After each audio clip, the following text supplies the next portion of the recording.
It's really a joy to be here with the family. Sungguh satu sukacita bisa ada di sini dengan keluarga saya. And when I say family, I mean family. Ya, ketika saya pakai kata keluarga, saya benar-benar maksudkan keluarga. Pastor Daniel and his dear wife Mona are children to us. Ya, Pastor Daniel dan istrinya Mona adalah anak-anak buat kami. Yesterday when I text my wife and I said, I'm having dinner with them and said, convey my love to the children. Ya, ketika tadi malam makan malam bersama, saya WA istri saya bilang sampaikan sayang saya sama mereka anak-anak. So that's who they are to us, they are our children. Jadi memang mereka buat kami adalah itu anak-anak kami sendiri. But I needed to remind my wife, but now the children have children. Tapi kemudian saya harus ingatkan istri saya bahwa sekarang anak-anak kita sudah punya anak-anak. And the younger one was with us over dinner last night, Sharon. Ya, tadi malam yang kecil itu ikut makan malam bersama kita, namanya Sharon. And I told her she's 9, just like our own granddaughter. Ya, saya bilang umurnya 9 tahun, itu persis usia cucu saya. It's always a delight to be with this family. Jadi sungguh satu kesukaan, kesenangan bisa bersama dengan keluarga ini.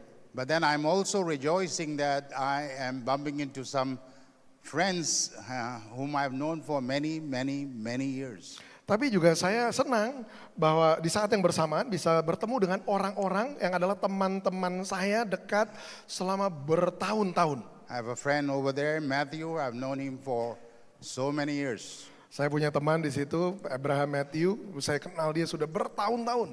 Delighted to meet you once again, my brother. Senang ketemu kamu lagi, saudaraku.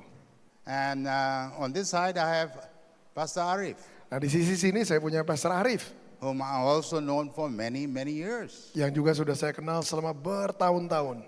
Delight to be with you once again, my friend. Senang bisa ketemu kamu lagi, temanku.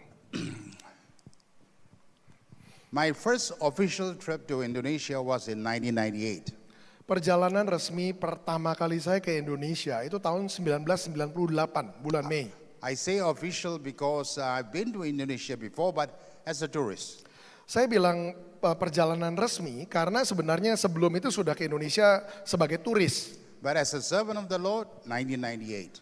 Tapi sebagai hamba Tuhan pertama kali itu tahun 1998. And we all know what was going on in Indonesia, May 1998. Dan kita semua tahu apa yang terjadi di Indonesia tahun 1998 bulan Mei. And I remember distinctly on that occasion when I was in my room asking the Lord as to what I should share that evening, the Lord spoke to me in very clear terms. Nah, saya ingat sekali waktu itu, di waktu-waktu saya datang ke Indonesia, saya sedang di kamar hotel saya berdoa benar-benar sama Tuhan dan tanya Tuhan apa yang kamu aku sampaikan di ibadah nanti malam. Dan saya dengar Tuhan bicara sama saya dengan sangat jelas. I was called upon to deliver God's word at the Shangri-La Hotel in May 1998. Ya, saya diundang waktu itu untuk menyampaikan firman Tuhan di Hotel Shangri-La bulan Mei tahun 1998. And the Lord said in no uncertain terms that He had brought me here to Indonesia not to teach, but to learn from Indonesia. Dan saya ingat waktu itu Tuhan ngomong dengan caranya bahwa Tuhan bilang begini, aku utus kamu ke Indonesia kali ini bukan untuk khotbah, bukan untuk ngajar justru, tapi justru untuk belajar dari Indonesia. I really didn't expect that from the Lord. Wah, saya benar-benar nggak harapkan itu, nggak menduga itu dari Tuhan. I saw myself as a Singaporean in Jakarta, Indonesia, and that I had something to say. Ya, saya melihat diri saya sebelumnya itu sebagai orang Singapura, datang ke Jakarta, saya pengen ngajarin sesuatu, saya punya sesuatu untuk saya sampaikan. But the Lord thought otherwise, Tapi justru Tuhan ngomong sebaliknya. telling me that I'm here to learn. Ngomong sama saya bahwa justru saya ada di sini untuk belajar. I am here to learn from Indonesia. Saya ada di sini untuk belajar dari Indonesia. That was a humbling moment. Nah, itu pengalaman yang merendahkan hati saya. But I've always reminded myself of that each time, every time I've been in Indonesia since. Dan saya selalu mengingatkan diri saya terus-menerus akan hal itu setiap kali saya bolak-balik ke Indonesia bahkan setelah bertahun-tahun. That I'm here to learn. Bahwa saya ada di sini untuk belajar. And even this morning, I learned something. Bahkan pagi ini saya belajar sesuatu. If you had asked me what exactly is my vision and mission, I need to take about half a day to explain that to you. Kalau saudara tanya sama saya pribadi, apa pastor yang jadi visi dan misinya pastor? Mungkin saya butuh waktu hampir setengah hari untuk menjelaskan kepada saudara. Why are you in Israel, Pastor? Kenapa kamu kok ke Israel terus bolak-balik, pastor? And why for so many years? Dan kenapa juga bertahun-tahun lakukan itu? It'll take me half a day to explain that to you. Ya butuh mungkin setengah harian untuk saya jelaskan itu. But listening to Pastor Daniel this morning, Tapi he said it in one sentence. Tapi mendengarkan Pastor Daniel tadi pagi, dia mengatakannya dalam satu kalimat. He brought us all to Luke chapter 10 and verse 38. Dia bawa kita semua sama-sama ke Lukas pasal 10 ayat 38. And he spoke about a woman called Martha. Dan dia bicara tentang satu orang namanya Marta. That in Martha, Jesus found a person whose heart and home was open to him. Di dalam Marta, Yesus menemukan seseorang yang dimana hatinya dan rumahnya terbuka buat dia. When I heard him share that this morning, Ketika saya dengar dia bagikan itu pagi ini, I realized he has captured and communicated the essence of my own mission.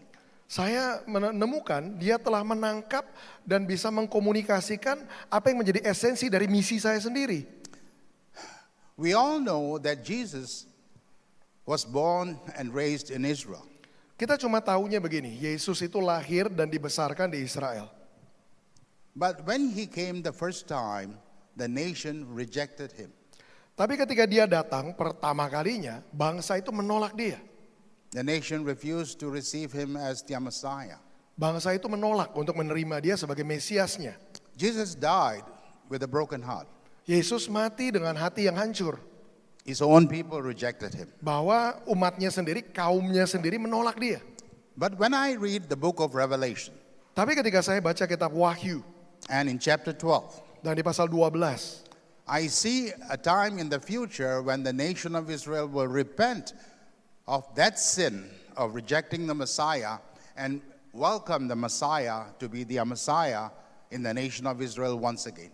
saya melihat di situ bahwa di waktu yang akan datang, di masa depan, bangsa tersebut yang awalnya dulu menolak dia, di kali itu akan bertobat. Dan justru kali ini akan menerima dia, mengundang dia, menyambut dia kembali di bangsa itu di Israel. Yesus sebagai Mesias. That in essence is my mission. Itu dalam esensi adalah misi saya. Itu yang saya pengen lihat. What I struggle to say in so many words, he said it in one sentence. Apa yang saya kesulitan menyampaikan dalam banyak kata dan kalimat, dia mengatakannya dalam satu kalimat. My mission is to help Israel welcome Jesus once again.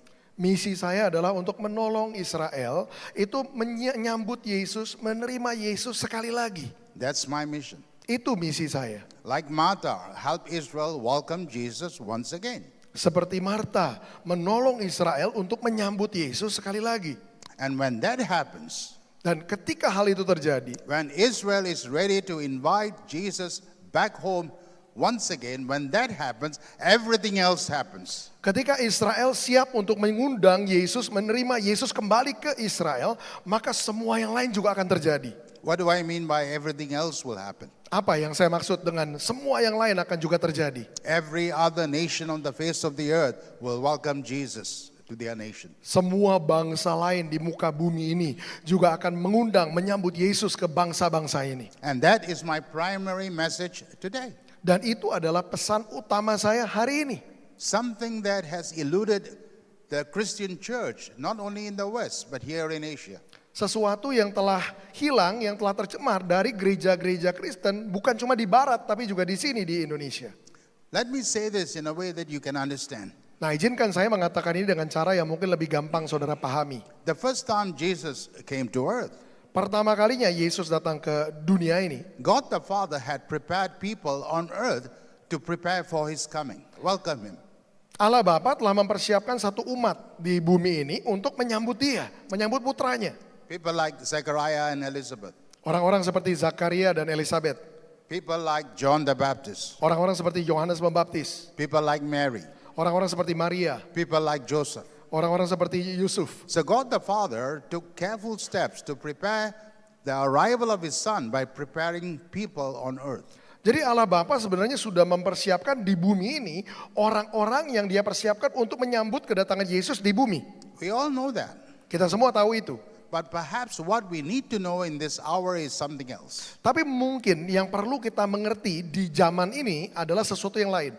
Their job was to host the presence of Jesus for 33 years. Tugas mereka adalah untuk menyambut menjadi tuan rumah dari kehadiran Yesus selama 33 tahun. Again, I'm borrowing a phrase from Pastor Daniel, hosting his presence. Sekali lagi saya meminjam istilah atau terminologi yang Pastor Daniel pakai, menjadi tuan rumah hadiratnya. I heard him share this morning Saya dengar dia bagikan kepada saya pagi tadi. that's his mission, to host his presence here in this house of the Lord. Bahwa itu adalah misinya untuk menjadi tuan rumah dari hadirat Tuhan di rumah Tuhan di sini. So every character that I just had mentioned, their job was to host the presence of Jesus for 33 years on earth. Jadi semua yang saya sebutkan tadi, tugas mereka waktu itu adalah untuk menjadi tuan rumah dari Yesus datang di bumi ini selama 33,5 tahun. From the time of his birth until the time of his death, resurrection, and ascension. Jadi dari hari kelahirannya sampai kemudian hari kematiannya, kebangkitannya, bahkan kenaikannya ke surga. That was the assignment. Itu adalah tugas mereka waktu But itu. what is our assignment? Tapi apa tugas kita? Do you realize that Father is once again calling people to prepare for his son to come back? Apakah saudara sadar bahwa Allah Bapa di surga saat ini pun juga sedang memanggil orang-orang untuk menjadi tuan rumah menyambut putranya yang akan datang kembali ke bumi ini? This time he's not calling Zechariah and Elizabeth. Kali ini dia tidak memanggil Zakaria dan Elizabeth. He's not calling John the Baptist. Dia tidak panggil Yohanes Pembaptis. He's not calling Mary and Joseph. Dia juga tidak cari Maria dan Yusuf. They are dead and gone. Mereka sudah meninggal, sudah nggak ada. But now the Father is coming after those who are alive today. Tapi hari ini Allah Bapa sedang mencari orang-orang yang masih hidup hari ini. And he too is searching for a people who will prepare the way for his son to come back the second time. Dan dia juga sedang mencari kaum atau umat yang mau mempersiapkan jalan bagi kedatangan putranya untuk datang kembali. But here's the difference. Tapi perbedaannya di sini. Listen to the next sentence very, very carefully. Dengarkan kalimat saya berikutnya ini dengan sangat hati-hati. Because the next sentence will change everything. Karena kalimat berikutnya ini akan mengubah segalanya. Unlike the first set of people who were called to host his presence for 33 years, you and I are called to host his presence permanently. Tidak seperti orang-orang tersebut yang dipanggil untuk menjadi tuan rumah bagi kehadirannya cuma selama 33,5 tahun. Bedanya di sini. Saudara dan saya dipanggil sama Tuhan hari ini untuk menjadi tuan rumah tempat dia jadi tinggal di dalamnya itu selama-lamanya. And this essential truth is seriously missing in the churches today. Dan kebenaran hakiki ini problemnya sekarang secara serius sudah hilang di banyak gereja hari-hari ini. Did you know that when Jesus comes the second time, he's not going back? Tahukah saudara bahwa nanti kelak ketika Yesus datang kedua kalinya ke bumi ini, dia nggak akan balik lagi ke sorga. Did you know that when Jesus comes the second time, he's taking up permanent residency on earth? Tahukah saudara ketika Yesus datang kembali kedua kalinya kelak, Yesus akan jadi PR, permanent resident. Jadi akan menghuni bumi secara permanen sesudah itu. Did you know when Jesus comes the second time and takes up permanent residency on earth, he prepares the earth to receive his Father? Dan tahukah saudara ketika Yesus datang kembali kedua kalinya, bukan hanya dia akan jadi orang yang tinggal, pribadi yang tinggal di bumi ini secara permanen, tapi dia juga akan mempersiapkan bumi ini menjadi tempat kediaman Bapanya. Did you know that the Father will come to earth in Revelation 21 and then take up permanent residency on earth? Dan tahukah saudara bahwa Allah Bapa pun akan datang ke bumi ini di Wahyu pasal 21 dan dia akan tinggal di tengah-tengah kita di bumi ini. But that's not the story that you and I were told. Tapi ini bukan cerita khotbah yang diberitakan buat kita. Born in a Christian family, I was raised in Sunday school. Bertumbuh besar di keluarga Kristen, dari kecil saya udah sekolah minggu. And I was always told that one day I will go up there. Saya selalu diajarkan bahwa suatu hari kelak, saya yang justru akan naik ke atas ke sana ke sorga. And then be with Jesus forever up there. Dan akan bersama-sama dengan Yesus selama-lamanya di atas sana. That's the story that I've been hearing ever since I was a child. Itu cerita yang saya telah dengar dari saat saya masih kecil di sekolah minggu sampai dewasa. I heard that throughout my adulthood. Sepanjang saya jadi dewasa pun semua khotbah itu yang saya dengar. And believe me or not, 7 years in seminary, I heard the same story. Dan percaya nggak percaya, 7 tahun di seminari, sekolah Alkitab, hal yang sama juga saya dengar. Only to realize that when I finally discovered the Bible for myself, I said, oh boy, that's not how the story ends. Hanya baru sadar belakangan ketika saya menemukan sendiri di dalam Alkitab bahwa ternyata ujung akhir ceritanya nggak seperti itu. I'm not going up there to be with Jesus forever. Jesus is coming down to be with me here on earth forever. Bukan saya yang akan naik ke atas sana ke sorga dan tinggal bersama-sama Yesus selama-lamanya di sana. Justru sebaliknya, Yesus yang akan datang kembali ke bumi dan tinggal di bumi ini bersama-sama dengan kita selama-lamanya. And therefore I want to submit to you that this pastor's vision and mission cannot fail. Itu sebabnya saya mau tundukkan ini kepada saudara bahwa visi dan misinya gembala ini tidak akan gagal. This is the Father's desire Karena ini adalah kerinduan dari Bapa. for His Son and for Himself to dwell on earth here permanently. Untuk putranya dan dirinya sendiri untuk berdiam di bumi ini selama-lamanya. But how is it that you and I were told a different story? Nah pertanyaannya gini, kok bisa saudara dan saya kita ini diberitakan kisah yang beda? I find it hard to believe that all my adult life, even through seminary days, I was never once told that Jesus wants to come down and live with me here forever. That's how the story ends. I was never told that. Sulit saya memahami kenapa sepanjang usia dewasa saya jadi orang Kristen, khotbah-khotbah yang saya dengar bahkan 7 tahun di sekolah Alkitab, semua yang diajarkan bukan tentang Yesus yang akan datang ke bumi ini, tinggal di bumi ini bersama-sama dengan kita selama-lamanya. Saya nggak bisa percaya itu. Perhaps you can understand what happened to me if you can understand what happened to the Apostle Paul in Acts chapter 9. Mungkin saudara bisa ngerti apa yang terjadi kepada saya kalau saudara mengerti apa yang terjadi kepada Rasul Paulus di Kisah Para Rasul pasal ke-9. Paul was a student of the most famous professor in Jerusalem in those days, Professor Gamaliel.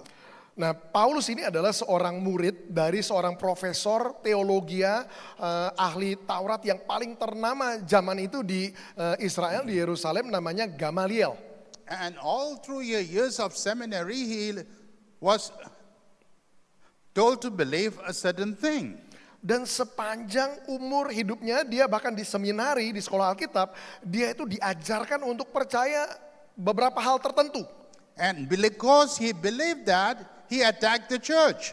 Dan dikarenakan oleh keyakinan yang dimasukkan kepada dia mulai menyerang orang Kristen, menyerang gereja. And because he believed that, he hated Christ. Dan karena dia percaya yang diajarkan, dia membenci Kristus.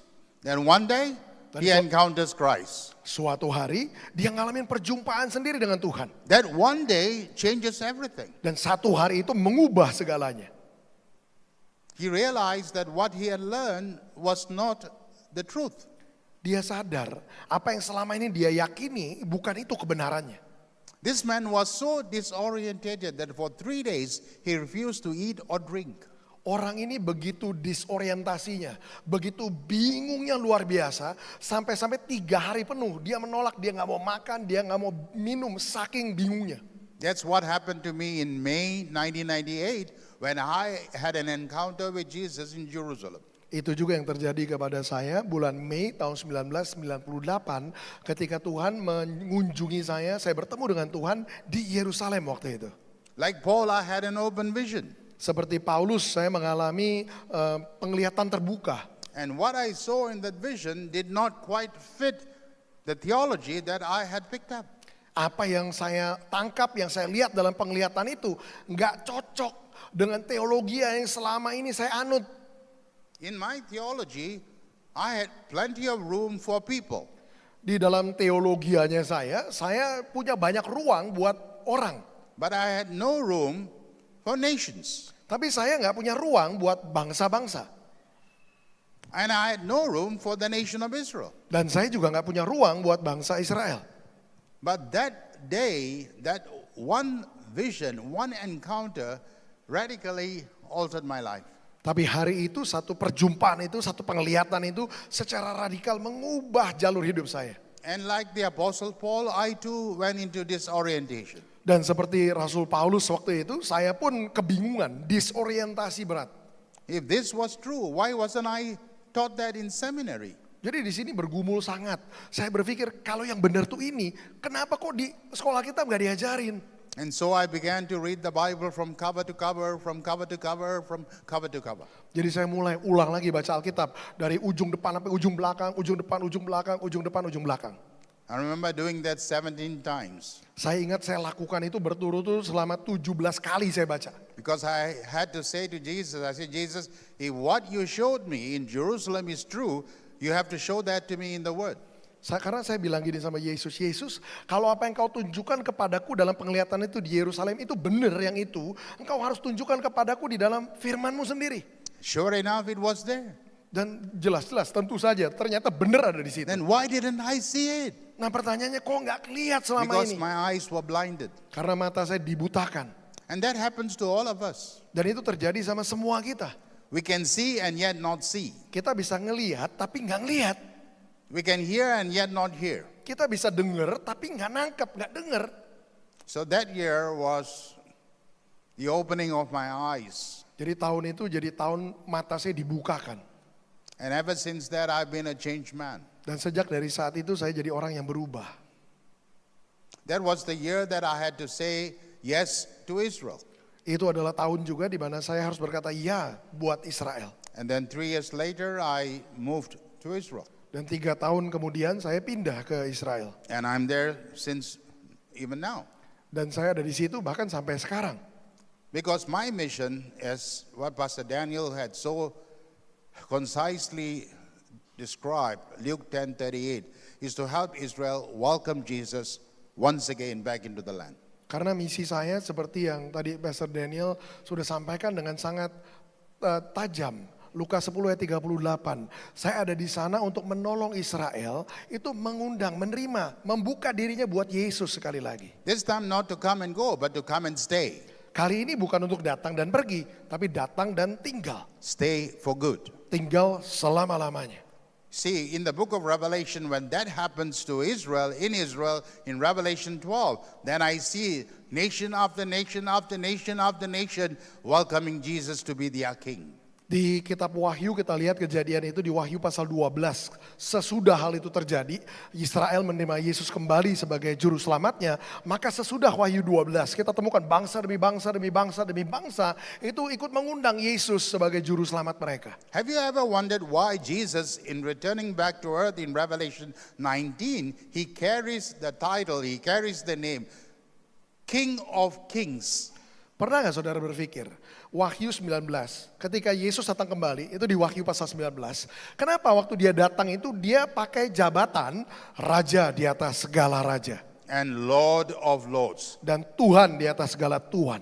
Now, I've asked that question to so many professors in the years past. Saya sudah tanyakan pertanyaan itu kepada begitu banyak profesor di tahun-tahun yang sudah lewat. Never received a satisfying answer. Nggak pernah mendapatkan jawaban yang memuaskan. But after 1998, it happened.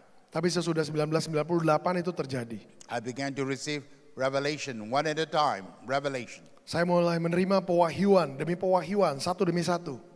When Jesus returns as king, Ketika Yesus datang kembali sebagai Raja. let's be mindful that a king can only be a king over a nation. Nah saudara harus ngerti begini, kalau yang disebut raja itu pasti ada bangsa atau kerajaan yang dipimpin. So when we say Queen Elizabeth II, Jadi ketika kita bilang Ratu Elizabeth kedua, you have to attach the name Britain next to her name. saudara harus tempelkan nama Inggris Raya itu nempel dengan namanya. Without Britain, she is no queen. Karena tanpa Inggris, dia cuma perempuan biasa, bukan ratu. The domain called Britain must be attached to her name. Domain atau wilayahnya yaitu Inggris Raya harus ditempelkan ke namanya. So when Jesus returns as king, he must return as king over the nation of Israel. Jadi ketika Yesus datang kembali sebagai raja, maka yang pertama dia harus datang kembali sebagai raja atas bangsa Israel. And the Old Testament prophets have so much to say about what happens to Israel when Jesus is enthroned as king. Dan banyak sekali nabi-nabi di perjanjian lama itu menyampaikan apa yang akan terjadi ketika Yesus itu dimahkotai, mengambil tahtanya di Israel sebagai raja. For instance, in Isaiah chapter 2, when you read verses 2, 3, 4, 5, and 6, you realize nation after nation, dignitary after dignitary, king after king will come to Jerusalem on that day. Contohnya di Yesaya pasal 2 kalau saudara baca dari ayat 2, 3, 4, 5 dan seterusnya. Dikatakan ketika pada hari itu Yesus bertakhta mengambil tahtanya kembali di Israel. Dikatakan di situ bangsa demi bangsa, raja-raja dari bangsa-bangsa datang ke situ menyembah dia. And they will invite him to be king over their nation. Dan orang-orang ini raja-raja ini akan datang kepada dia mengundang Yesus untuk menjadi raja buat bangsa mereka juga. So when the king of Israel is invited to become the king of another nation, what is he now known as? Jadi ketika sang raja dari Israel sekarang diundang untuk menjadi raja buat bangsa lain, sekarang jabatannya berubah jadi apa? King of kings. Raja dari segala raja. That's what's happening in the book of Revelation. Itu yang sedang terjadi di kitab Wahyu. But I was never told about this. Tapi saya nggak pernah diajarkan hal ini. I didn't know where nations fitted into God's plan. Saya nggak pernah lihat bagaimana bangsa-bangsa bisa cocok di dalam rencana besar Tuhan. I was shocked when I discovered nations in new heavens, new earth in Revelation 21. Saya kaget bahkan ketika menemukan nanti ada di bumi baru dan langit baru di Wahyu pasal 21. Ternyata bangsa-bangsa masih ada di situ. Imagine my shock. All my life, throughout my seminary life, I was told that only people like you and I, whose names have been written in the Lamb's book of life, we make it to heaven. Bayangkan keterkejutan saya, ini yang bikin saya goyang luar biasa. Karena sepanjang umur kekristenan saya, semua yang kita tahu, yang saya tahu cuman begini. Yang nanti akan ada di langit baru, bumi baru, itu cuman orang-orang seperti saudara dan saya, yang namanya sudah tercatat di dalam kitab kehidupan, kita akan sampai di sana. Then I read in Revelation 21 and verse 1. Tapi tiba-tiba kita temukan di Wahyu pasal 21 ayat yang pertama. That heaven that is up there is coming down to earth. Surga yang ada di atas sana turun ke bumi. Shock number 1. Itu keterkejutan yang pertama. Nobody told me that. Gak ada yang ngasih tahu saya itu. Not even 7 years in seminary. Nobody told me that. Bahkan 7 tahun di sekolah Alkitab gak diajarin itu. Heaven coming down. Justru surganya yang turun. First shock. Itu keterkejutan yang pertama. Second shock. Keterkejutan yang kedua. That the Father is also coming down. Bahwa Bapa juga akan turun ke bumi. Third shock. Keterkejutan yang ketiga. In the same chapter, chapter 21, verses 24 and 26. Di pasal yang sama, di Wahyu 21 ayat 24 sampai 26. The nations are still there. Ternyata disebutkan bangsa-bangsa pun masih ada di situ. Talk about disorientation, I was totally disorientated. Bicara tentang disorientasi atau goyang, saya benar-benar goyang total. What are nations doing here? Saya lihat di situ, ngapain ini bangsa-bangsa di situ? They are not supposed to be here. Harusnya kan nggak di situ lagi. And yet, there they were. Tapi ternyata kita lihat di Wahyu 21 masih ada di situ. And so I had to open my heart and mind to a brand new theology. Jadi saya harus membuka hati saya dan pikiran saya untuk teologi yang diperbaharui. The second coming is not what we were told it was. Bahwa kedatangan Yesus yang kedua kali atau bahasa kerennya second coming itu mungkin gak seperti yang kita pikir selama ini. Ask any Christian today. Tanya coba orang Kristen manapun hari ini. What do you understand by the second coming of Jesus? Tanya pertanyaan umum aja. Pengertian kamu tentang kedatangan Yesus kedua kali itu seperti apa sih? And 9 out of 10 Christians will say the second coming of Jesus is all about the rapture. 9 dari 10 orang Kristen yang kamu tanya, itu kurang lebih akan jawabnya gini. Kedatangan Yesus kedua kali itu tentang rapture, pengangkatan. And the rapture is all about Jesus whisking me away from earth and then taking me to be away with him forever. Dan buat mereka gambaran pengangkatan adalah tentang Yesus itu datang menjemput kita di awan-awan. Dia akan angkat kita ke sorga. Zet, naik ke atas kemudian bawa kita untuk tinggal bersama dia selama-lamanya di sorga. I believe that. Saya percaya itu. You believe that. Saudara percaya itu. We believe that. Kita percaya itu. Until you read the Bible for yourself. Sampai saudara baca lagi Alkitab saudara. Then you realize you are staring at something so different. Dan saudara baru sadar, saudara sedang memelototi sesuatu yang berbeda sekali gambarannya. And then your theology gets radically shaken. Dan kemudian di situ teologi saudara secara radikal jadi goyang, goncang. That's not how it happens, my friends. Ternyata nanti kalau saudara baca di Alkitab, kejadiannya nggak seperti yang saudara bayangkan itu. We are not going up to be with Jesus forever. Kita ini nggak sedang akan diangkat untuk tinggal bersama Yesus selama-lamanya di sorga. That's not in the Bible. Itu bahkan nggak ada di Alkitab. What's in the Bible is Jesus coming down to be with us forever. Yang ada di Alkitab justru sebaliknya. Yesus yang justru akan turun ke bumi ini tinggal bersama-sama dengan kita selama-lamanya di bumi. And where Jesus is, that's my heaven. Dan di mana Yesus berada, itu sorga saya di situ. I don't want to go to a space up there called heaven and then be there forever without Jesus down here. What do I want to be there? Saya nggak mau justru naik ke atas sana, di ruang atas sana, di space, di tempat ini namanya sorga. Sementara Yesusnya datang ke bumi. Selama-lamanya saya di sana, selama-lamanya Yesus di sini. Ngapain saya di sana sendiri tanpa Yesus? So if all this is true, where did we go wrong? Jadi kalau semua yang saya sampaikan ini benar, letak kesalahannya itu di mana? So I began to search. Jadi saya mulai menyelidiki. Search church history. Saya mulai menyelidiki sejarah gereja. Where did we go wrong? Dari mana nih asal kekeliruan itu? Where did we make a wrong turn? Di mana nih kita salah belok? Because if we don't identify that, you cannot tell people where we went wrong and where we must now come back.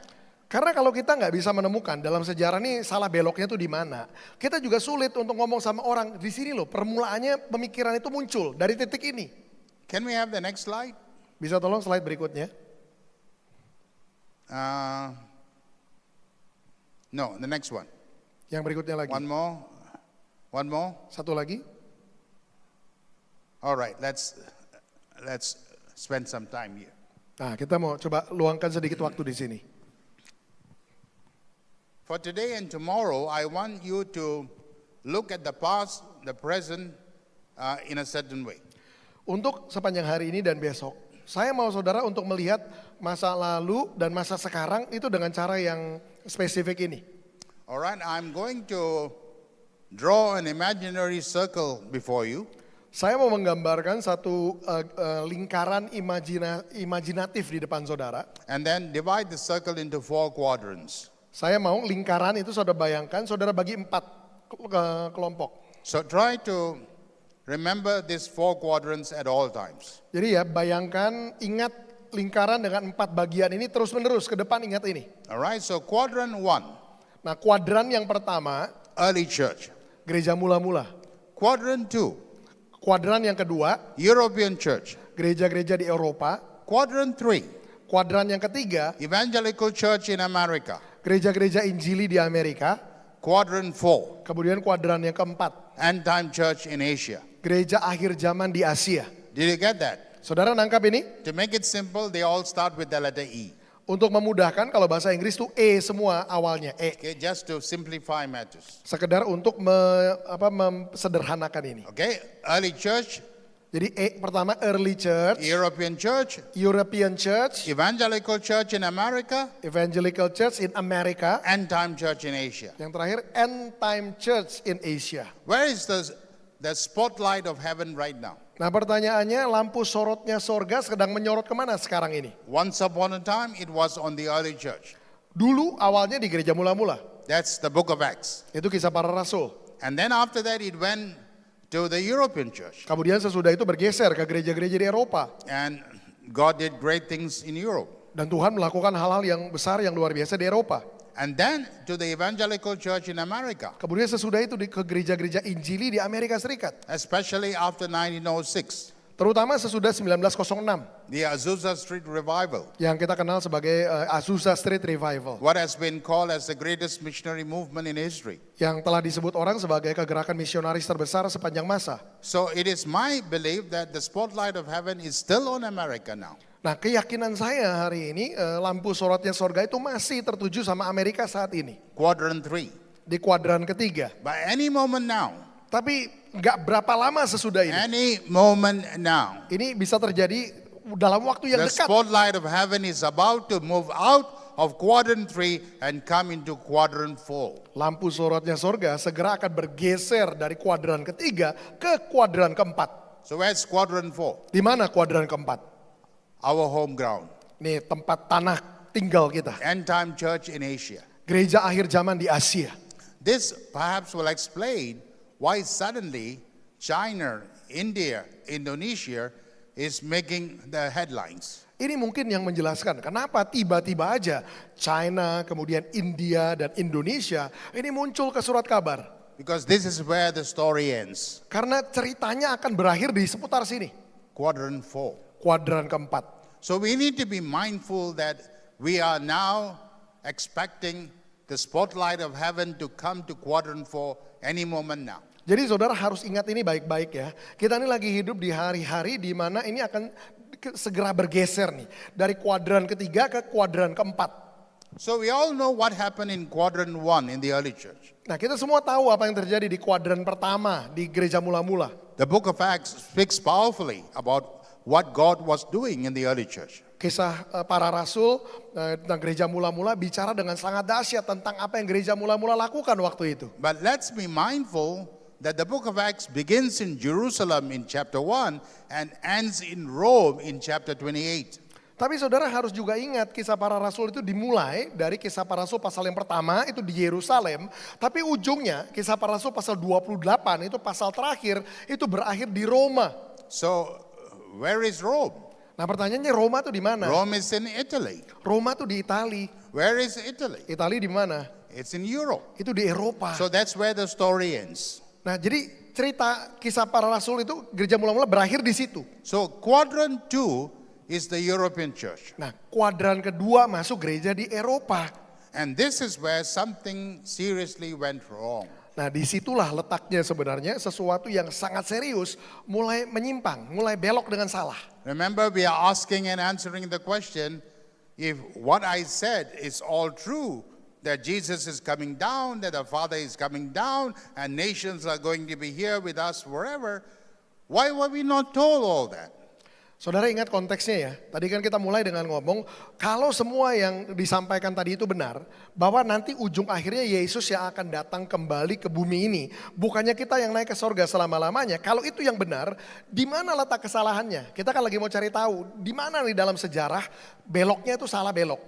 So I want to take the next few moments to help you understand what went wrong. Nah saya mau ambil beberapa waktu ke depan ini untuk menjelaskan kepada saudara, di mana letak permulaan kesalahannya dulu. Now, if you go and see a doctor, Dokter. doctor, Oh dokter, kalau saudara pergi dan saudara ke dokter, the doctor's first job is to diagnose you before they can prescribe. dokter tugasnya yang pertama ya sebelum main kasih obat gitu, dia pasti akan mendiagnosa saudara dulu, diperiksa dulu. What's wrong with you? Salahnya apa? Sakitnya mana? So that's what we are doing now. Jadi itu yang kita mau lakukan sekarang. What went wrong in Europe? Apa yang berbelok dengan salah di Eropa waktu itu? Many good things happen in Europe. Banyak hal baik terjadi di Eropa waktu itu. You and I are one of those reasons. Saudara dan saya adalah salah satu dari alasan itu. That the missionaries from Europe came to Asia and gave us the gospel is one good reason why you and I have to be forever grateful to the European church. Jadi jangan salah tangkap ya, terjadi hal-hal baik juga di Eropa. Saudara dan saya ini kita nih produk dari misionaris-misionaris dari Eropa yang datang jauh-jauh ke Asia, menginjil, memenangkan jiwa. Kita ini semua hasilnya. Jadi itu satu hal baik yang terjadi di gereja Eropa. In the case of Singapore, it was the British. Dalam kasusnya orang Singapura, itu orang Inggris yang datang. In the case of Indonesia, the Dutch. Kalau kasusnya orang Indonesia, banyak orang Kristen di Indonesia itu gara-gara orang Belanda. They gave us the gospel. Mereka bagikan Injil buat kita. And because of that, you and I are here. Nah dikarenakan oleh hal itu saudara dan saya ada di sini hari ini. And we are forever grateful to them for that. Nah selamanya kita bersyukur buat apa yang mereka lakukan waktu itu. While some things they did very right. Nah, jadi sementara mereka lakukan hal-hal yang baik, itu ada hal baiknya yang mereka kerjakan. there are some things they did very wrong. Tapi juga di saat yang bersamaan ada sesuatu yang sangat salah yang mereka lakukan. And that's why we are suffering in our theology today. Dan itulah juga yang menjadi alasan kenapa secara teologi ya kita ini menderita, sengsara hari ini. Because we imported our theology from Europe. Karena memang kita mengimpor teologi kita dari Eropa. They gave us not only the gospel, but everything else. Mereka membagikan buat kita bukan cuma Injil, tapi juga yang lain-lain mereka bawa. And this has been with us for more than 400 years. Dan ini telah bersama dengan kita lebih dari 400 tahun. It's deeply entrenched in us. Ini sudah menyatu dengan kita. So you have to go back in time and see what went wrong. Jadi kita perlu mundur ke belakang untuk cari tahu apa yang terjadi salah waktu itu. First thing that went wrong in Europe, Hal yang pertama yang terjadi salah di Eropa. it happened in 313 AD Itu terjadi tahun 313 sesudah Masehi. when a man called Constantine became the emperor. Ketika orang bernama Konstantin itu menjadi kaisar. While not everything was bad, some things were terribly bad. Ketika ya memang nggak semuanya salah, tapi ada hal-hal yang salah banget. The European church by that time had picked up a hatred for the Jewish people. Gereja-gereja di zaman itu telah menangkap satu kebencian terhadap orang Yahudi. Today we call that hatred as anti-Semitism. Zaman sekarang bahasa keren yang kita pakai untuk mengacu kepada kebencian itu kita sebutnya antisemitisme. That's the theological term, but the political that's a political term. The theological term is replacement theology. Itu tadi adalah istilah politik, antisemitisme. Tapi istilah teologianya adalah replacement theology, teologia penggantian. Now, this is where things went seriously wrong, where the church, the Gentile church, believed they had replaced Israel. Nah di sini nih letak permulaan kesalahannya. Ketika gereja-gereja non-Yahudi berpikir atau diajarkan, sekarang Israel di dalam Alkitab itu udah diganti sama gereja-gereja non-Yahudi, sama gereja-gereja Gentile. So they began to believe in Europe that God once upon a time had a covenant with the nation of Israel, but he has since given up on Israel, and now in the place of Israel, he has taken on the church. Jadi ini teologi yang mulai dianut waktu itu. Memang dulu awalnya Tuhan buat perjanjian dengan bangsa Israel. Tapi gara-gara Israel menolak dia, maka Tuhan membatalkan perjanjiannya. Sekarang peran Israel digantikan oleh orang-orang Kristen dari bangsa-bangsa lain. So between AD 313 to AD 325, Jadi dari tahun 313 sesudah Masehi sampai tahun 325 sesudah Masehi, several things happened. beberapa hal ini terjadi. The European church began to discount the Old Testament. Gereja di Eropa itu mulai mengubah perjanjian lama. And then they began to distance themselves from the Old Testament. Kemudian mereka mulai membangun jarak terhadap perjanjian lama. And finally they dismissed the Old Testament. Dan kemudian pada akhirnya mereka menghilangkan perjanjian lama. They began to say and believe that the Old Testament is all about Israel. Mereka mulai mengatakan perjanjian lama isinya semua cuma tentang atau buat Israel saja. The New Testament is all about the church. Sedangkan perjanjian baru semuanya tentang gereja. So let's just consult the New Testament. Jadi mari kita fokus cuma lihat perjanjian baru saja. That's also about the time when they did away with the Jewish feasts. Dan itu juga waktu-waktu di mana mereka mulai menghilangkan yang namanya hari raya orang Yahudi.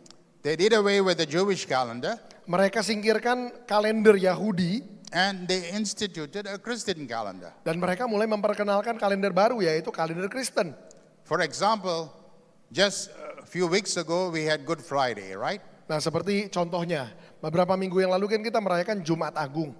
Good Friday. Now what is Good Friday? Nah Jumat Agung itu apa sebenarnya? The day Jesus died. Hari kita merayakan Yesus mati. That's what's Good Friday for us. Jadi Jumat Agung buat kita adalah itu. And we observed that just a couple of days ago. Dan kita mengamati itu baru beberapa hari yang lalu. But according to the Jewish calendar, Padahal menurut kalender Yahudi, Jesus did not die on Good Friday. Yesus tuh matinya bukan hari Jumat. He died on Passover day. Dia matinya di hari Passover. And Passover is coming on April 22nd. Dan Passover, Pesak itu baru datang nanti nih, 22 April. You can see the difference here. Saudara bisa lihat nggak melesetnya? The Christian calendar insists that Jesus died here at Good Friday, Jadi kalender Kristen itu ngotot. Yesus matinya di Good Friday, itu Jumat Agung, udah lewat. the Jewish calendar says no, Jesus died on Passover, Sedangkan April di- 22nd. Sedangkan di kalender Yahudi kan dibilang menjelang hari Paskah. Yesus matinya di hari Paskah. Itu Well- April 22, baru di depan. When did this happen? Nah, kapan ini Between- pergeseran ini terjadi? Between 8313 to 8325. Nah, perubahan itu terjadi diperkirakan antara tahun 313 sesudah Masehi sampai tahun 325 sesudah And Masehi. ever since that, Israel is out of the picture. Jadi sejak dari waktu-waktu itu Israel tuh kayak disingkirkan dari gambarannya, dihapus. So that's happened in quadrant 2. Jadi pergeseran ini terjadinya di kuadran kedua. Now, another major mistake that happened in the European church. The European church. Oh, satu kesalahan fatal besar lainnya yang juga terjadi di gereja Eropa. Canceling Israel is mistake number 1. Jadi membatalkan atau menghapuskan Israel itu kesalahan pertama yang fatal. But because they canceled Israel, they committed mistake number 2. Tapi dikarenakan mereka menghapuskan Israel, ini otomatis mereka bikin kesalahan fatal kedua. And this affects us all. Dan ini mempengaruhi kita semua. What is mistake number 2? Apa kesalahan besar kedua? They no longer preached the gospel of the kingdom, they preached only the gospel without the kingdom. Mereka kemudian sesudah itu hanya tidak lagi mengabarkan Injil kerajaan. Mereka cuma mengabarkan Injil, tapi yang tidak bersifat kerajaan, cuma Injil saja. This is a gross error. Ini adalah satu kesalahan yang benar-benar memuakkan, menjijikan. We as Christians are suffering to this day because of that mistake. Kita orang Kristen sampai hari ini masih menderita efek akibat dari perubahan itu, dari pergeseran itu. Take a look at the chart before you.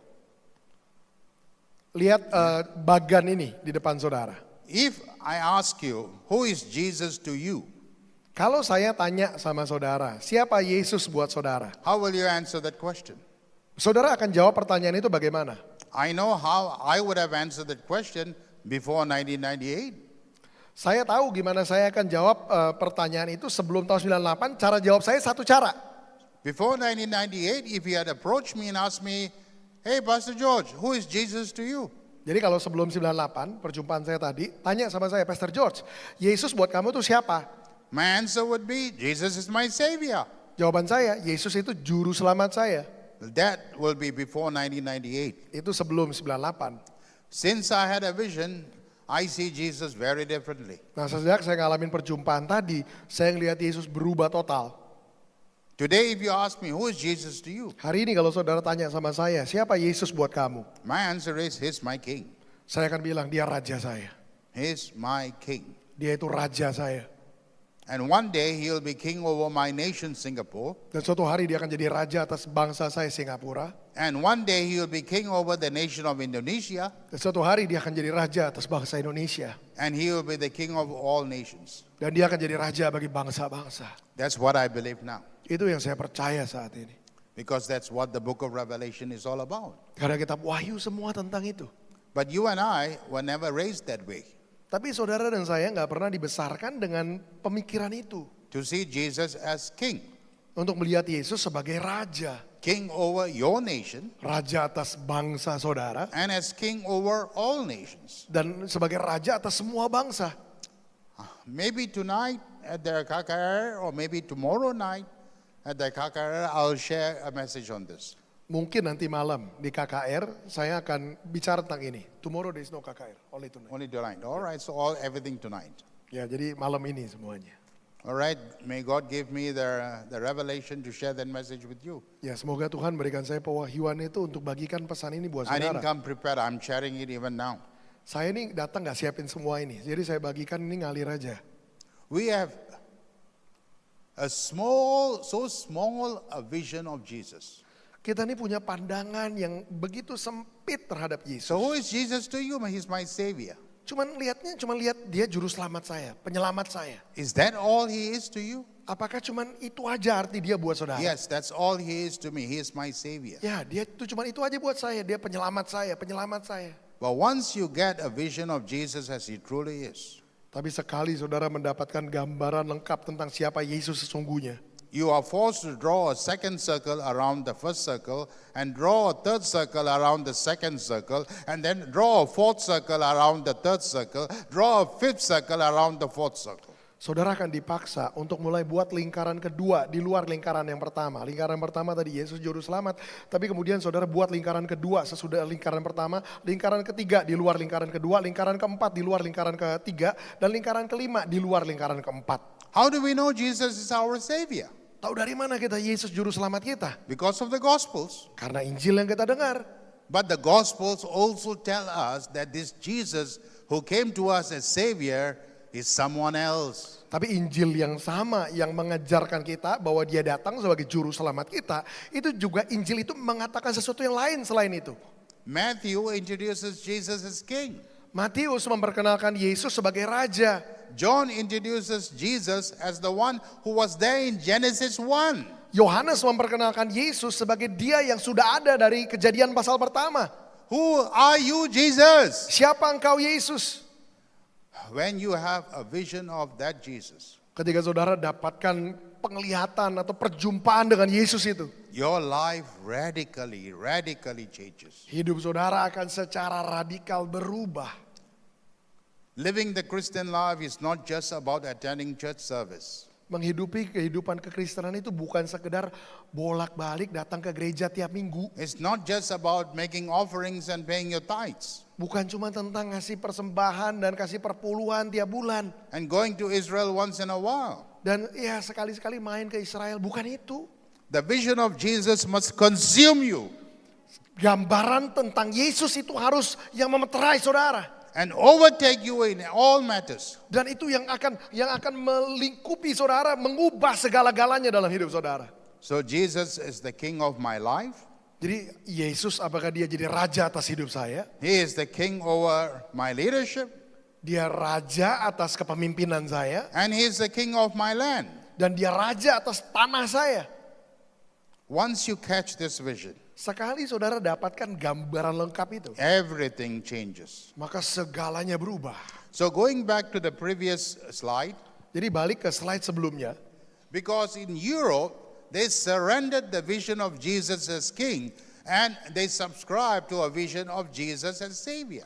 Jadi kan di Eropa mereka mulai nggak lagi dapatkan gambaran Yesus sebagai raja, tapi cuman melihat Yesus sebagai sang juru selamat. Since Jesus is no longer king in the eyes of the European church, but a savior, Karena Yesus nggak lagi dilihat sebagai raja buat gereja-gereja di Eropa, tapi cuma dilihat sebagai juru selamat. he is no longer concerned about nations. Maka mereka nggak lagi peduli terhadap bangsa-bangsa atas wilayah. Only king is concerned for nations. Karena cuma raja yang berurusan dengan wilayah.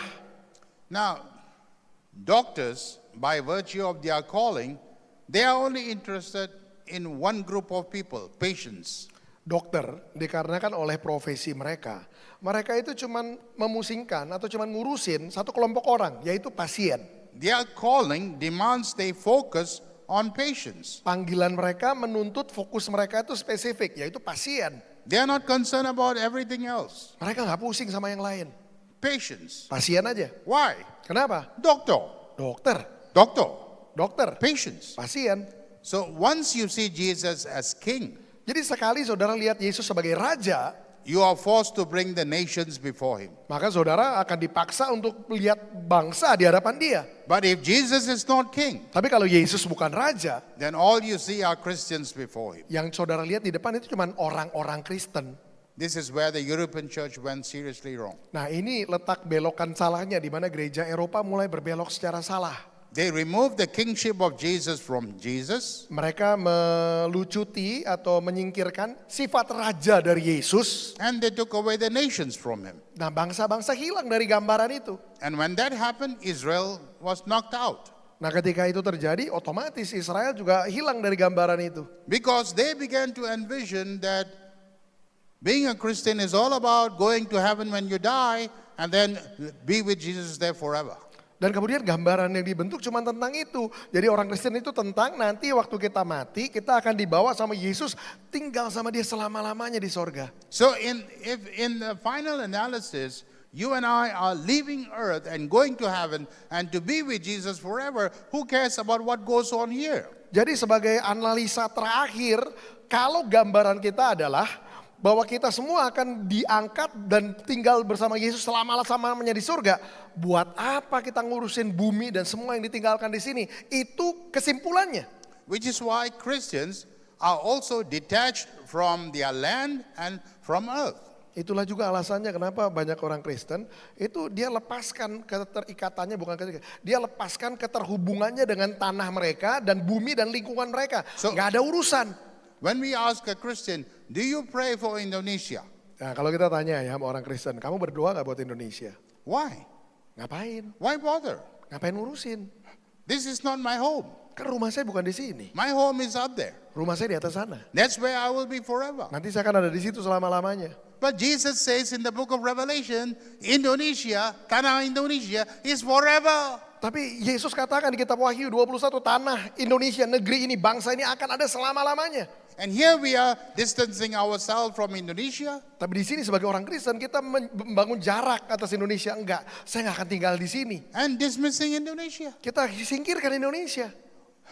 Because of the gospel without the kingdom that we received. Dikarenakan oleh Injil tanpa kerajaan yang diajarkan kepada kita.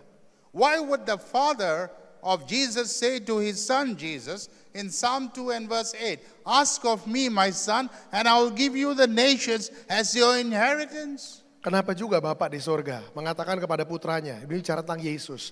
Di Mazmur pasal yang kedua, dia bilang gini, mintalah kepadaku anakku, maka aku akan berikan kepadamu bangsa-bangsa, aku akan berikan kepadamu sebagai milik pusakamu. Inheritance is forever, my people. Warisan itu selama-lamanya umatku. And the Father is offering the nations to be his son's inheritance. Dan Bapa di surga menawarkan kepada putranya yaitu Yesus. Dia tawarkan bangsa-bangsa jadi warisan. Why would he do that if nations are no longer important? Ngapain dia lakukan itu, tawarkan itu kalau bangsa-bangsa gak penting lagi. The letter G. Huruf G. What did Jesus command his apostles to do in Matthew 28? Apa yang Yesus perintahkan buat murid-muridnya, rasul-rasul lakukan di Matius 28. He said, go now and make disciples of all nations. Dia bilang gini, karena itu pergilah, jadikan apa? Semua bangsa muridku. Yang dijadikan murid itu bangsa. Not make disciples in nations. Bukan jadikan murid di dalam bangsa-bangsa, bukan. But make disciples of all nations. Tapi dia bilang jadikan bangsa itu muridku. Jadi muridkan bangsa. Do you realize the great commission that Jesus gave us is to disciple the nations? Sadar nggak saudara? Amanat agung yang Yesus berikan kepada kita. Yesus memerintahkan kita untuk memuridkan bangsa. But the European church and the evangelical church in America, they misread that verse and say it's all about making disciples in nations. Tapi gereja-gereja di Eropa dan gereja-gereja Injili di Amerika itu udah salah nangkap, salah paham ayat itu. Mereka artikan ayat itu cuma sebagai begini. Oh, Tuhan mau kita bikin memuridkan di bangsa-bangsa. But here's our problem. Tapi ini masalah kita. How do you disciple a nation? Bagaimana caranya kita memuridkan bangsa? I've been asking that question for years. Selama bertahun-tahun saya tanyakan pertanyaan itu. Because they never taught that to me in seminary. Karena di sekolah Alkitab teologi nggak pernah diajarin itu, muridkan bangsa. And so I had to start from scratch. Jadi saya harus mulai dari nol lagi. There were no books out there that I could consult.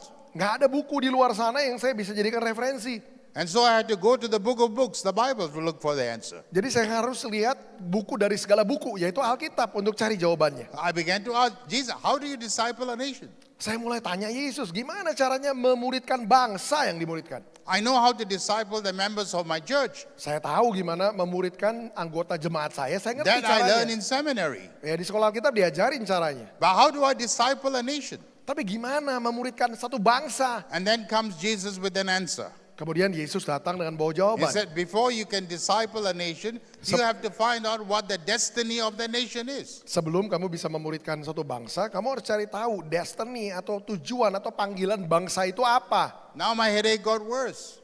Nah sekarang ini sakit kepala saya bertambah malah. I said, how do I do that? Saya bilang, yang ini gimana juga caranya? In the first place, do nations have a destiny? Ya pertama-tama saya tanya lagi, memangnya bangsa punya destiny, punya tujuan? Nobody told me that. Nggak ada juga yang ngajarin saya ini. Nobody told me that. Nggak ada yang ngajarin saya ini. And I said, show me in your word. Jadi saya bilang, coba tunjukin di dalam firman Tuhan. So Jesus took me to Deuteronomy 32 and verse 8 and 9. Jadi Yesus bawa saya ke Ulangan 32 ayat 8 dan 9. And in Deuteronomy 32 and verse 8, you learn this. Dan di dalam Ulangan pasal 32 ayat 8 dikatakan begini. That God is the creator of all nations. Bahwa Allah itu adalah yang menciptakan bangsa-bangsa. So when I say God, I'm talking about the God of the Bible. Ketika saya bicara pakai kata Allah, saya bicara tentang Allahnya Alkitab. Yang maha tinggi, sang maha tinggi. Okay, He's the one who created all nations. Dia yang menciptakan semua bangsa-bangsa. And when He created the nation, He gave each nation an inheritance. Nah, di Ulangan 32 ayat 8 dikatakan ketika dia menciptakan bangsa-bangsa, dia membagi-bagikan kepada masing-masing bangsa itu warisan atau jadi milik pusaka. Now I was even more confused. Wah, saya makin bingung aja. Why would you give nations inheritance, Jesus? Yesus, kenapa bangsa-bangsa kamu berikan warisan itu buat apa? And then comes Jesus' answer, because I see nations as my sons. Kemudian saya temukan Yesus mendatangi saya dengan jawaban, karena aku melihat bangsa-bangsa sebagai anak-anakku.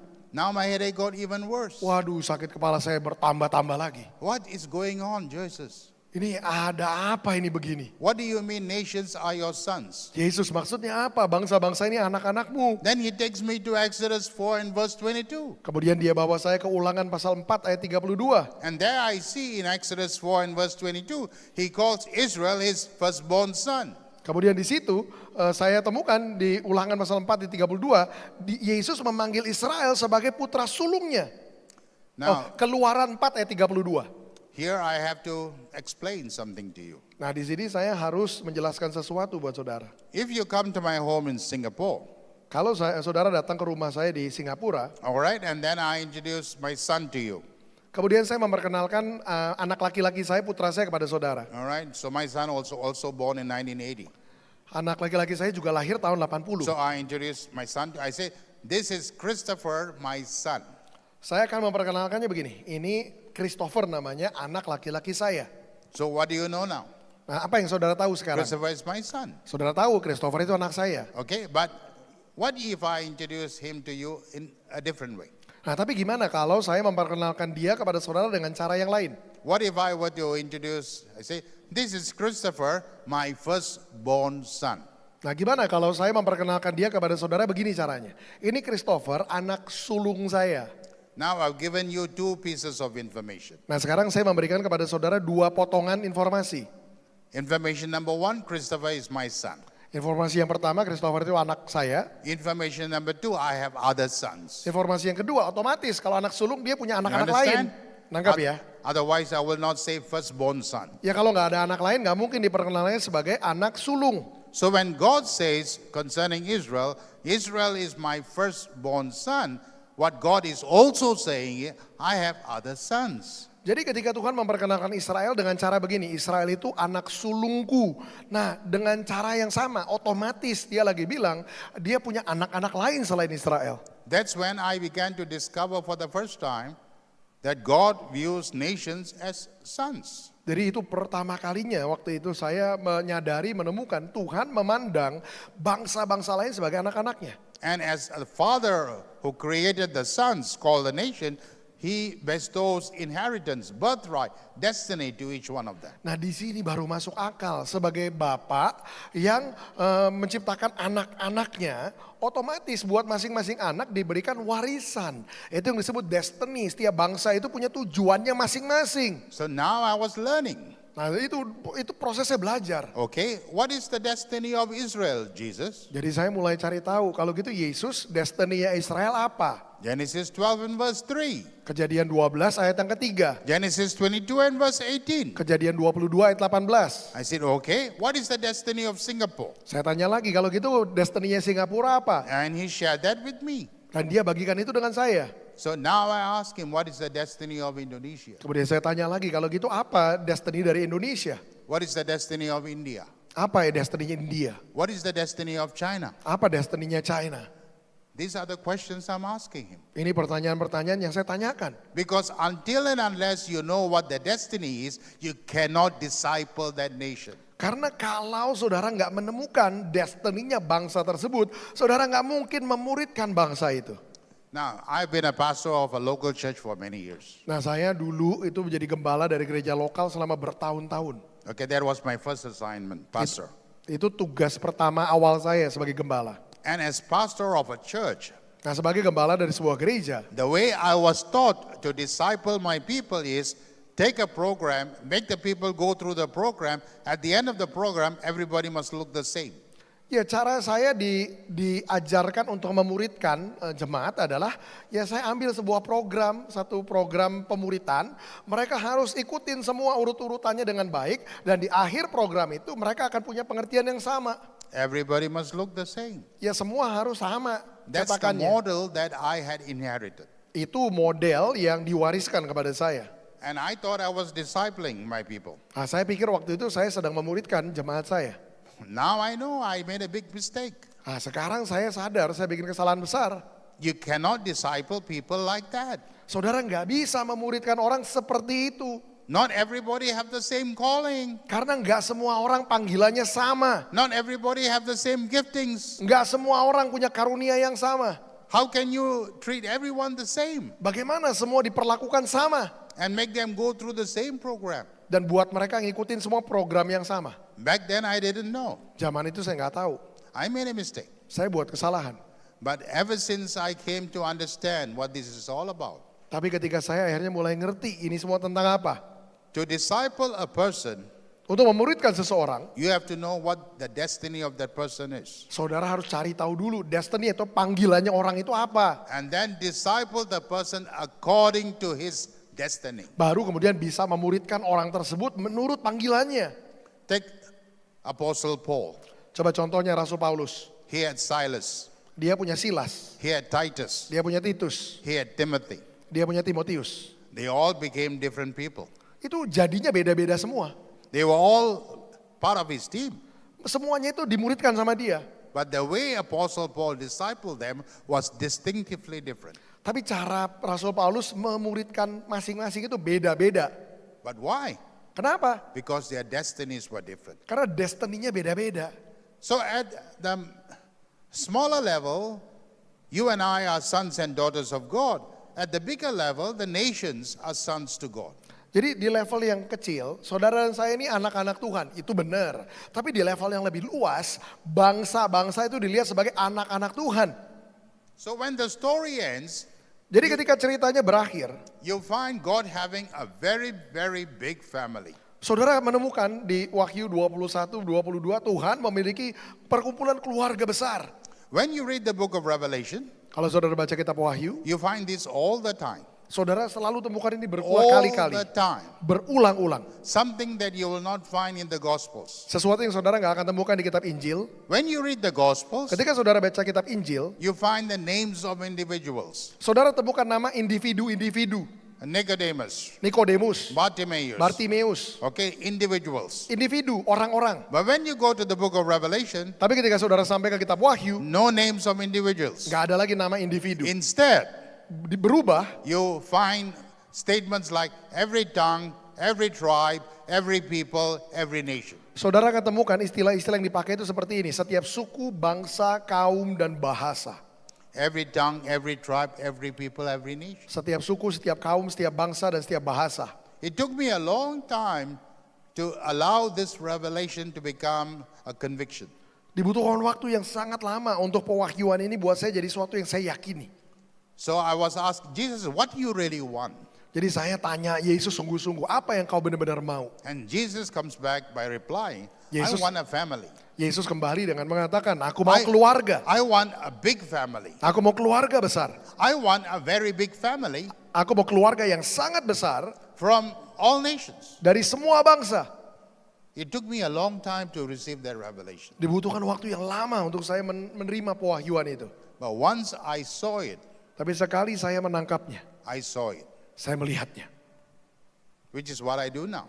Nah itulah alasannya kenapa saya lakukan apa yang saya lakukan sekarang. To unlock the destiny of each nation Untuk membuka destiny dari setiap bangsa. and to present the nation as a son before God. Dan untuk membawa setiap bangsa sebagai anak di hadapan Tuhan. In Revelation 21 verse 24 Di Wahyu pasal 21 ayat 24. and in Revelation 21 verse 26, Dan di Wahyu pasal 21 ayat 26. you will read about the nations Saudara akan baca tentang bangsa-bangsa. and then you find something amazing. Dan saudara akan temukan sesuatu yang luar biasa di situ. That the nations will bring their glory and their honor and present that to Jesus. Di situ saudara temukan bangsa-bangsa yang datang ke hadapan Yesus ini membawa segala semarak, segala kemuliaan, keagungan yang mereka punya, yang mereka bawa. What in the world is that? Apa itu? Every nation comes before Jesus and present their glory and their honor. Jadi setiap bangsa saat itu akan datang ke hadapan Yesus dan mempresentasikan, mempersembahkan buat dia kemuliaan dan kehormatan yang mereka bawa. That's the destiny of the nation. Itu yang disebut dengan destiny bangsa-bangsa. Took me a very, very long time to discover that. Dibutuhkan waktu yang sangat lama buat saya bisa melihat itu. But now that I've seen it, I'm not willing to let it go. Tapi sekarang sesudah saya melihatnya, saya nggak mau untuk melepaskannya. Look at the letter D, K-I-N-G-D. Nah lihat huruf D, jadi singkatan di atas huruf D. D stands for domains. D itu singkatan dari domain. If Jesus is truly a king, Kalau Yesus itu sungguh-sungguh raja. and if he is truly the king of the nation of Indonesia, Dan kalau dia sungguh-sungguh jadi raja atas bangsa Indonesia, then every part of Indonesia must come under his jurisdiction. maka setiap bagian wilayah dari Indonesia, setiap potongan dari Indonesia harus tunduk di bawah yuridiksinya. So today in the Christian circles, we speak about the 7 mountains. Nah hari ini di dalam banyak lingkaran kekristenan kita bicara tentang 7 gunung. Now, I like the term mountains because we go back to Matthew 4 and the time when Jesus was being tempted by the devil. Saya suka pakai istilah gunung karena kita ingat kalau kita kembali ke Matius pasal 4, waktu Yesus dicobai di padang gurun, salah satu pencobaannya dia dicobai sama iblis. Where Jesus was taken to a very high mountain. Dikatakan Yesus dibawa ke tempat yang sangat tinggi. And there the devil pointed to his kingdom. Kemudian iblis menunjukkan kepada kerajaan-kerajaan di dunia. He said, all this belongs to me. Dan iblis katakan semua ini milikku. I'll give it to you if you're willing to bow down and worship me. Aku akan berikan kepadamu kalau engkau bersedia untuk sujud dan menyembah. Jesus said, no thank you. Yesus bilang enggak, terima kasih. One day they will belong all to me. Suatu hari itu akan jadi milikku. So when you read Revelation 5, Jadi kalau saudara baca Wahyu pasal 5, this is worship going on in heaven. ini penyembahan yang berlangsung di sorga. And there they are declaring, Dan di situ mereka mengumumkan, mereka mendeklarasikan, worthy are you, Lord, layak engkau Tuhan to receive untuk menerima power, kuasa, wealth, kekayaan, wisdom, hikmat, honor, kehormatan, glory. kemuliaan. The 7 things they start to mention. Ada 7 hal yang mereka mulai sebutkan. What are those 7 things? Apa 7 hal itu? That comes back to Jesus. Yang dikembalikan kepada Yesus. These are the 7 mountains that we talk about. Itu adalah 7 gunung yang kita bicarakan. So in simple terms, in Singapore we use A, B, C, D, E, F, G. Jadi dalam bahasa sederhana, di sini juga kita pakai A, B, C, D, E, F, G. Itu disingkat gampang, jadi A sampai G. Okay, just to simply remember, A stands for arts and entertainment. Jadi sekedar supaya ingatnya gampang, kita bikin singkatan. A itu singkatan dari arts and entertainment, dunia seni dan hiburan. Like media, yeah? Ya seperti media. B, B, business and finance. itu bisnis dan finance. C, church and missions. C itu church dan misi. D, D, distribution and design. distribusi dan desain. E, E, education and schools. Education and school, edukasi dan sekolah. F, F, family and homes. family dan rumah-rumah tangga. G, G, government and law. government dan hukum. Different people have different ways of classifying this. Ya kadang-kadang cara orang menyebutkan tujuhnya sedikit beda-beda tipis. Maybe it's different here in Indonesia. Mungkin di Indonesia beda dikit. But at the end of the day, we are speaking the same language. Tapi ujungnya ini mengacu sama hal yang sama. So we are talking about the day and a time when all 7 mountains will bow down before Jesus. Jadi kita bicara tentang suatu hari kelak akan datang di mana ketujuh gunung akan tunduk di hadapan Yesus. That's the kingdom. Itu yang disebut dengan kerajaan-kerajaan. But you can only talk about the 7 mountains if you believe in the gospel of the kingdom. Tapi saudara hanya bisa bicara tentang 7 gunung kalau saudara percayanya Injil kerajaan. But the European church does not believe in that. Tapi gereja di Eropa tidak percayakan itu. The European church believes only in the gospel without the kingdom. Gereja di Eropa cuma ngerti Injil tanpa kerajaan. Jadi Injil keselamatan saja. So the gospel without the kingdom is all about when you die you go to heaven. Jadi Injil keselamatan tanpa kerajaan itu bicara cuma tentang begini. Ya udah kamu terima Yesus, mati masuk surga. And you will be with Jesus forever. Kamu akan bersama Yesus selama-lamanya. But the gospel of the kingdom says, no, Jesus is coming down to live with you forever. Tapi Injil kerajaan bunyinya berbeda. Yesus ini yang menebus hidup kamu, dia akan datang kembali dan tinggal bersama kamu selama-lamanya di bumi. He's coming to earth. Dia datang ke bumi. Earth is his final dwelling place. Bumi adalah tempat kediaman terakhirnya. Shocked maybe, but this is the truth. Mungkin mengejutkan, tapi ini kebenarannya. The next letter O. Huruf berikutnya O. Over every square inch. Over every square inch, atas setiap inci kuadrat. I'm borrowing a man who was once upon a time the Prime Minister of the Netherlands. Saya pinjam istilah atau perkataan yang suatu waktu di waktu yang lampau, dia ini Perdana Menteri Belanda. His name was Abraham Kuyper. Namanya Abraham Kuyper. He was the Prime Minister in Netherlands between 1902 to 1904. Dia ini Perdana Menteri di Belanda tahun 1902 sampai 1904. And this man developed the theology that Jesus is Lord over every square inch. Dia ini orang ini mengembangkan sebuah teologi yang isinya begini, Yesus adalah Tuhan atas setiap inci kuadrat. Once you subscribe to this belief, jadi sekali saudara percaya sama keyakinan ini, that Jesus is King, Lord over every square inch of my life, bahwa Yesus adalah Tuhan dan Raja atas setiap inci persegi dalam hidup saya, I have no temptation to sin. saya nggak lagi punya tergoda untuk berdosa. Because Jesus has occupied every square inch of me. Karena Yesus telah mengisi setiap inci persegi dari saya. Now I expand that to include my leadership. Nah sekarang saya meluaskan itu, melibatkan kepemimpinan saya. And then I expand that to include my land. Dan kemudian saya luaskan itu melibatkan tanah saya. That's the vision that I carry now. Itu visi yang saya bawa saat ini. Over every square inch. Atas setiap inci persegi. There's no part Gak ada bagian that Jesus does not claim as mine. yang Yesus tidak mengklaimnya sebagai miliknya. Finally, the letter M. Yang terakhir huruf M. If you had asked me back then when I was pastoring a church, what is my mission? Kalau saudara tanya sama saya zaman itu ya, waktu saya masih menggembalakan gereja, misi kamu apa? What is my vision? Apa visi kamu?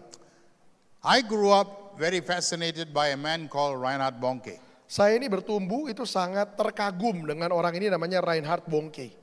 Perhaps you recognize the name, Reinhard Bonnke. Ya mungkin saudara juga kenal nama itu, Reinhard Bonnke.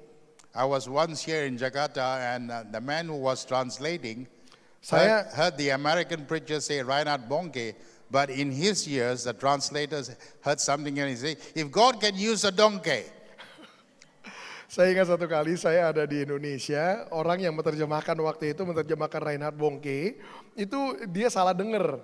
Jadi dia disebut namanya Reinhard Bonnke, tapi dia dengarnya if God can use a donkey, kalau Tuhan bisa pakai donkey itu keledai. Good thing Reinhard Bonnke was not there. Untung Reinhard Bonnke nggak ngerti atau nggak di situ. But I was raised to seriously respect this man. Ya, tapi saya ini bertumbuh benar-benar sangat kagum, hormat sama orang ini.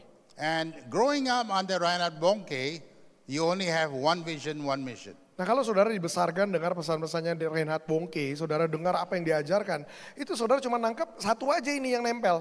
And he says it beautifully. Dan dia mengatakannya dengan cara yang sangat indah. Plundering hell and populating heaven. Dia pakai istilah kita mengosongkan neraka dan memenuhi surga. So I took that as my mission and my vision. Jadi saya peluk itu sebagai visi dan misi saya waktu saya jadi gembala. In other words, saving souls Dengan kata lain, pakai bahasa lain itu cuma menyelamatkan jiwa-jiwa. and growing your church. Dan bikin gereja makin gede. So these were the two big things when I was pastoring a church. Itu dua hal utama waktu saya mengembalakan gereja. Evangelism, church growth. Jadi penginjilan menangkan jiwa, kemudian gereja harus bertumbuh besar. Get as many people saved as you can and then grow your church. Jadi jangkau sebanyak mungkin orang, menangkan mereka dan tumbuhkan gerejamu besar. That was the mission and the vision. Itu visi dan misinya itu aja. But after 1998, Tapi sesudah 1998, I had to make some serious reconfigurations. saya harus membuat pengaturan total ulang, berubah semua. I no longer talk about plundering hell and populating heaven. Saya nggak lagi bicara tentang mengosongkan neraka memenuhi surga. It's all about populating earth with godly people. Tapi berubah jadi tentang memenuhi bumi dengan orang-orang yang ilahi. Sons and daughters of God, Anak-anak laki-laki dan perempuannya Tuhan. populating earth. Memenuhi bumi. So I began to revise my theology Jadi saya mulai merevisi teologi saya. to include the single most important word in the Bible, kingdom. Untuk melibatkan satu kata paling penting di seluruh Alkitab, yaitu kata kingdom, kerajaan. I'm glad that this fellowship is called Kingdom Embassy. Ya, saya bersyukur gereja di tempat ini namanya memang Kingdom Embassy. That word kingdom makes all the difference. Kata kerajaan di situ tuh yang membedakan segalanya. So let me try to summarize what I understand in the following words. Jadi izinkan saya menyimpulkan lewat beberapa kata apa yang saya telah pelajari. In the Gospels, Di dalam Injil, Jesus came introducing kingdom now. Yesus datang memperkenalkan kerajaan itu sekarang. Okay, kingdom now in the Gospels. Dalam Injil itu kerajaan sekarang. When you go to the book of Revelation, Tapi ketika saudara masuk ke kitab Wahyu, there Jesus through John speaks to us, shows us visions of kingdom not yet, now becoming kingdom now. Yesus memperlihatkan kepada Yohanes dan Yohanes kepada kita tentang kerajaan yang belum itu yang akan datang jadi kerajaan yang sekarang. Okay, let me say that one more time. Nah, saya izinkan saya ulang lagi sebentar. In the way to understand the kingdom of God is kingdom is already here now, but a part of the kingdom is not here yet. Nah, cara untuk mengertinya begini, bagian dari kerajaan itu memang sudah ada di sini sekarang, tapi bagian lain dari kerajaan itu belum, masih akan datang, masih di depan. So when you pray for sick people, Jadi ketika kita berdoa buat orang sakit, they get healed. mereka sembuh. How is that? Gimana itu terjadi? Because kingdom now Karena kerajaan sekarang, is already here. udah di sini. But not everyone we pray gets healed. Tapi tidak semua orang yang kita doakan sembuh. Sometimes they don't get healed. Kadang-kadang mereka tidak sembuh. Why is that? Kenapa seperti itu? Because kingdom not yet. Karena kingdom yang kerajaan yang akan datang ini belum. So what comes to us as kingdom now in the gospel becomes kingdom completely here and now in the book of Revelation. Jadi apa yang kita terima lewat kitab Injil, kerajaan yang sekarang kita terima di situ, itu menjadi lengkap dan utuh itu di kitab Wahyu, itu kelengkapannya. So that becomes our mission now. Nah, itu menjadi misi kita sekarang. So what is your mission? Jadi apa misi saudara? What is my mission? Apa misi saya? We are already experiencing kingdom now. Kita sudah mengalami kerajaan yang sekarang. But there is a part of the kingdom that is not yet. Tapi ada bagian dari kerajaan itu yang belum. When every tongue will confess and every knee shall bow. Ketika setiap lidah akan mengaku dan setiap lutut akan bertelut. That has not yet happened. Ini belum terjadi. But one day that will happen. Tapi suatu hari ini akan terjadi. Every tongue will confess that Jesus is Lord. Setiap lidah akan mengaku bahwa Yesus adalah Tuhan. Every knee will bow Setiap lutut akan bertelut. confessing Jesus is Lord. Mengakui Yesus adalah Tuhan. That has not yet happened, Itu belum terjadi. but it will happen. Tapi itu akan It terjadi. must happen. Itu harus terjadi. So our mission is to bring that here. Jadi tugas kita, misi kita adalah untuk menarik itu terjadi sekarang. So in other words, bring the book of Revelation to our day and now. Dengan kata lain, kita menarik kitab Wahyu itu jadi digenapi di waktu kita hidup sekarang, di zaman ini. That is my vision and that is my mission now. Itu visi saya, itu misi saya dalam hidup. And when the European church sacrificed the kingdom for the gospel, we lost all this. Dan ketika gereja di Eropa mengorbankan kerajaan untuk cuma lihat Injil keselamatannya aja, kita kehilangan cerita ini. Quadrant 3, Kuadran ketiga, evangelical church in America. gereja Injili dari Amerika. Do they see this? Apakah mereka melihat ini? Do they see the kingdom? Apakah mereka melihat kerajaan? Or do they only see the gospel without the kingdom? Atau mereka cuma lihat Injil tanpa kerajaan? Thank God that part of the American church is beginning to see. Puji Tuhan, sebagian dari gereja di Amerika mulai melihat ini. So the American church can be divided as the evangelicals and the charismatics. Jadi gereja di Amerika bisa dibagi menjadi gereja Injili dan gereja karismatik. Thank God for the charismatic camp. They're beginning to see the kingdom. Ya, puji Tuhan untuk camp yang karismatik, mereka mulai perlahan-lahan melihat ini. The evangelicals are still stuck with the gospel without the kingdom. Gereja Injili itu masih tertambat dengan melihat Injil cuman keselamatan aja, nggak lihat bagian kerajaannya. But here comes the moment of truth. Tapi sekarang nih datanglah kenyataan yang The kita harus spotlight hadapi. of heaven is now on quadrant 3, Lampu sorot sorga sekarang menyorot kepada kuadran ketiga. but soon the light is about to shift to quadrant 4, Tapi segera lampu sorotnya akan bergeser ke kuadran keempat loh. the end time church in Asia. Gereja akhir zaman dari Asia. This is your turf and my turf. Ini sekarang giliran saudara dan saya, wilayah kita. This is our playground Ini tempat bermain kita. and our playground. Dan tempat bermain kita, How do we want to finish the game? gimana kita mau mengakhiri permainan ini? That's the question. Itu pertanyaannya. How do we want to finish the game? Bagaimana kita mau mengakhiri permainan ini? I want to see the game over with Jesus as King of Kings over all nations. Saya mau melihat permainannya berakhir sebagai Yesus sebagai raja di atas segala bangsa. Over Indonesia, Atas Indonesia, over India, atas India, over China. atas China. To that end, I'm working now. Sampai ke melihat itu terjadi, saya bekerja untuk lihat itu. My greatest challenge is to challenge pastors to think beyond their church. Tantangan terbesarnya adalah untuk menantang gembala-gembala itu bisa melihat lebih dari sekedar melihat gerejanya saja sendiri. Don't just look at the church.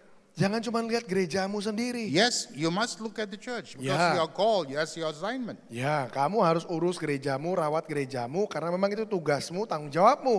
But don't stop there. Tapi jangan berhenti di situ. Bring your country in. Masukkan juga bangsamu. Your church is there in that country for a reason. Gerejamu ada di situ, di negara tersebut ada alasannya. Your church is to be used by Jesus to disciple the nation. Gerejamu itu mau dipakai oleh Yesus untuk memuridkan bangsa. So this is my present day message to the churches. Jadi ini adalah pesan yang saya bawa hari ini untuk gereja-gereja saat ini. This is my biggest assignment in India. Ini adalah tugas terbesar saya di India. In India, there's an awakening Di India sedang terjadi kebangunan. that God is doing something marvelous there. Tuhan sedang melakukan hal-hal yang luar biasa di sana. And I say, yes, I agree. Dan saya katakan, ya saya setuju. But what is this marvelous thing that you see God doing? Tapi hal-hal yang luar biasa, yang ajaib yang kau lihat Tuhan pakai, yang Tuhan kerjakan, It's not about saving souls and growing your church. itu bukan tentang menyelamatkan jiwa-jiwa dan bikin gerejamu jadi raksasa, jadi besar. It's about India being discipled. Tapi ujungnya tentang memuridkan India. That's a tough job in India. Itu pekerjaan sulit di India. Because like us, they too were raised with the gospel without the kingdom. Karena seperti kita, sama orang India pun dibesarkan dengan Injil tanpa pemahaman tentang kerajaan. And they only see Jesus as Savior, never as King. Mereka cuma lihat Yesus sebagai juru selamat aja, penyelamat aja, nggak pernah sebagai raja. So this is where you and I need an encounter. Nah ini yang saudara dan saya perlu jumpai. Tonight, that's my message to Mal- share Jesus with you in a way like never before. Malam ini itu akan jadi pesan saya untuk membagikan kepada saudara perjumpaan dengan Yesus yang belum pernah saudara jumpai sebelumnya. I hope you can be here this evening. Saya harap saudara nanti malam bisa datang. As I share the message, may the Father be pleased. Dan selagi saya bagikan pesan itu, semoga Bapa berkenan atas